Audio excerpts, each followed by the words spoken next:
Hello, I'm Julian for Bishop Sullivan, the letting specialist in Brighton and Hove, and this week we're looking at inspections. Woohoo!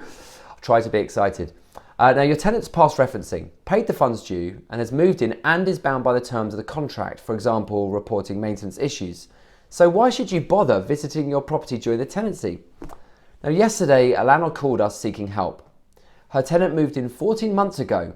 The last month's rent did not come in, and she decided to visit. And what she saw was something like 3 to 6 months of a slow leak from the flat above into her hallway, damaging the ceiling, the walls and the floor. And the waste pipe for some reason was removed below her kitchen sink, and the bucket below was overflowing with water, damaging the unit and the floor. She saw bad black mould in the bathroom and the kitchen, and some bathroom tiles were blown. Now, the tenant had vanished. Now, other than the arrears, the landlord was left with all of these issues, but could they have been avoided? What we got next is 7 reasons why you should carry out regular inspections during your tenancy. So number 1, firstly, it shows you care about the property and the well-being of the tenant. Number 2, safety. Check the smoke and carbon monoxide alarms are in working order for obvious reasons. Number 3, look for any signs of mistreatment of the property. And number 4, look for any early signs of general maintenance issues. Now, yes, tenants are obliged to report them, but 4 eyes are definitely better than 2. It keeps costs down if you catch these issues early. So for example, check all ceilings and grout, check all walls and ceilings for signs of black mould or water ingress, check the boiler for leaks, the external window frames for rot, the roof, rendering, pointing and guttering for external issues.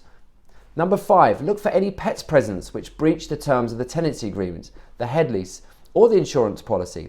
Any signs of hair, scratches, smell, food or bowls on the kitchen floor. Number 6, any subletting which again may affect your head lease or insurance policy, but also be a breach of HMO regs, and that can result in a fine.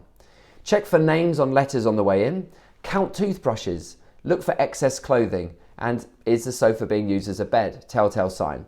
And finally, number 7, ensure rubbish is being disposed of correctly to avoid pests and damage. Mice, flies and cockroaches are especially drawn to food waste if it's left on work surfaces or the floor. Now, for a 12-month tenancy, it's best practice to visit 3 months from the start to check all is going well, and 3 months from the end before you decide to renew, or not. Once every 3 months at a maximum to ensure the tenant has quiet enjoyment of the property.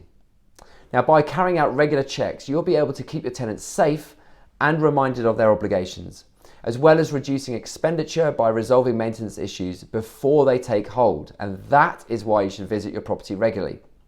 Thank you very much for watching. I'm Julian for Bishop Sullivan.